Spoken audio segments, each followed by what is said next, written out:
over the jungle.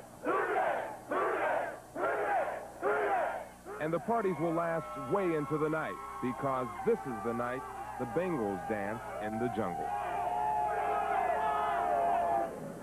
And you know, Clyde, I'm wondering if you think this party and the parties that have been thrown today are hot. I can't wait to see what will be thrown in a couple of weeks today from today after the Super Bowl. Reporting live from the waterfront, Courtis Fuller, News 5. All right, Courtis, before you get out of there, the Bengals there, any players milling through the crowd? As a matter of fact, I saw Boomer walking around here, and saw a few other Bengals enjoying themselves. Icky was around, and this guy here is enjoying himself, too. All right, Courtis, get his name. We'll report him a little later on. Thanks a lot. That was Courtis Fuller, and you can bet, of course, that's just one of the Bengals parties going on around town tonight. Of course, there is plenty to party for. The Bengals totally outclassed the Bills, especially the defense, the part of the game experts say can make or break a Super Bowl contender. One expert who watched the game closely, Thom Brennaman, here now with a highlight. I don't know about expert, Clyde. That's oh, a little you qualify. Heavy, you know, Trust me, you qualify. You're right. The defense was the difference. And the offensive line, after a little bit of a slow start, got it going, and boy, it was all she wrote after that, because the running game just took off. And I think the thing that makes this moment even more gratifying is the road this team has had to travel to get here. 1 year ago, most in these parts were ready to exile Sam Weiss and Boomer Esiason somewhere north of Siberia. Oh, but 13 months later, the two are one step away from the mountaintop as the Bengals are headed for the Super Bowl. Capped off a perfect season at the jungle, 10-0 on the year. Icky the man. In the first quarter, number 30 barreled in from a yard out, 7-0 lead, and the roar from the jungle cried for the shuffle. Ick went to the sidelines, little showtime, along with some help from his SWAT team buddies.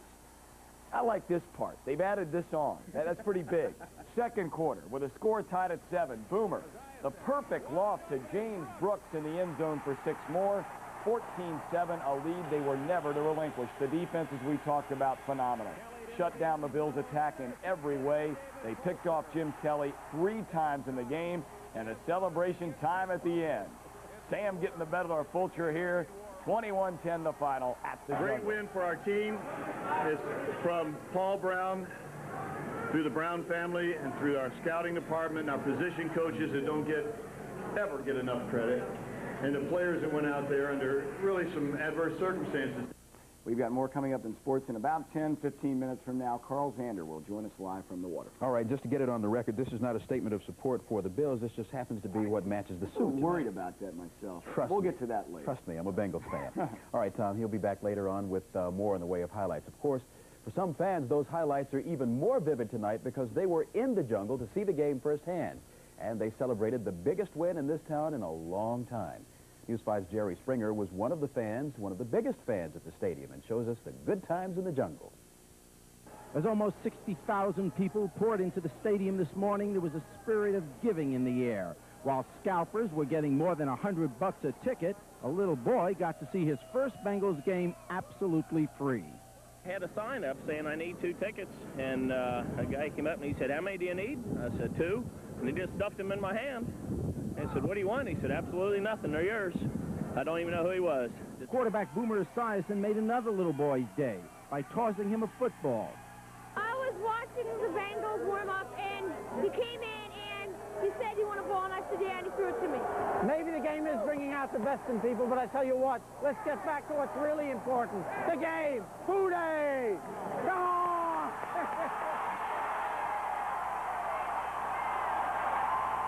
The cheerleaders aren't the only ones who can get the team fired up. Game doesn't even cover this. This is life. Sometimes the fans tell the whole story. Watch this Bills fan as she watches her team try for a field goal. No good. And we're off to Miami for Super Bowl 23. Congratulations, players and fans. We did it.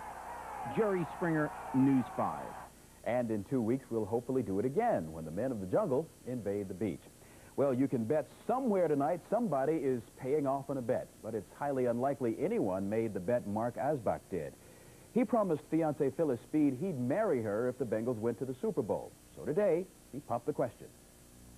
So since we figured the Bengals are going to the Super Bowl, we're in front of 60,000 screaming maniacs. I didn't figure a better time would be now. So on national TV. Will you marry me? Oh my God, are you totally serious? Yeah, take your gloves Oh off. my God. Take your glove off. Oh my God. Asbach has had Bengals season tickets for 5 years. He and Speed have been an item for 4. Well, coming up next, England experiences its second claim to... Woods. Touchdown, Cincinnati.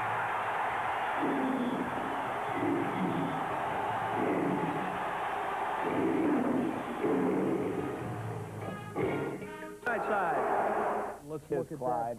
After that 87 season, just full of frustrations, the 88 Bengals are headed for Miami and the Super Bowl. Today, Cincinnati was led not by its highly touted offense, but rather a defense which was simply outstanding. The Bengals won the AFC title 21-10 over Buffalo. The jungle was a rockin'. In the first quarter, after an Eric Thomas interception, Icky from a yard out, 7-0 Cincinnati lead. And you know what's coming after a Woods score, the Icky shuffle. Number 30 took his act to the sideline. Some help from Fulcher, Billups, Wilcox, Thomas. Last night I couldn't sleep real well, you know, being in the AFC Championship game, and I was like, well, it's one of the biggest games of my life, so I have to go out there and play to my heart's content, and that's what I did. I played every snap 100%, and we came out victorious. On we go to quarter number 2 with the score tied at 7-all. Boomer, the alley-oop to perfection to a wide-open James Brooks for 6 more. The Bengals owned a 14-7 lead, a lead they never relinquished. In the third, the Bengals defense took command on Buffalo's first 3 series. They were held to a minus 13 yards of total offense. Bucked the sack on Kelly. He played a marvelous game. Now here's maybe the play of the game. On 4th and 4, the Bengals pull off the stunt. They faked the punt. Stanley Wilson picked up 6 yards for the first down. That play changed the complexion of this ball game. After a Buffalo personal foul to sustain the Bengal drive, Icky gave the fans a curtain call. Second score of the game, 29 carries, 102 yards, and to the delight of 60,000, the shuffle came twice. I like this dig at the end, though. I really like that. They got to do it in the end zone in Miami. He will do it. The defense, they picked off Kelly 3 times. This one by Fulcher late sealed it. Sam and David exchanged celebration showers, and the Bengals march on to Super Bowl 23. 21-10, the final today. You know, it's been such a long way back, you know, and to be at in such a valley last year and to rise to the top this year, it's just, you know, words can't express the way I feel. I'll probably feel a little better tomorrow morning, but I'll probably sink in a little bit, but it's going to the big show, and we're going to make the nod, I think. The big show it is. All right, coming up in just about 10 minutes, it'll be Ken Brew's Sports Extra live from the waterfront where some of the Bengals are celebrating the victory. Carl Zander is in that group, and he now joins us from the waterfront. Carl, first of all, thanks for being with us. And how does it feel? You've had a few hours to let it sink in. Oh, there's no doubt. It's a great feeling. Biggest game of my life, and we came out on top, so I definitely feel elated. Just can't wait to get to Miami. Carl, you told me 2 weeks ago, just before the Seattle game, that the defense was going to come around in these playoffs. Is this kind of a sweet revenge for you guys against some of the critics who deserves more credit for this year's? Their names are never mentioned. Congratulations to you. Carl Zander, live from the waterfront, and again, Ken Brew will have more on that coming up in about 10 minutes. The highlight which capped off the day's events went down in Chicago. Weiss and his entire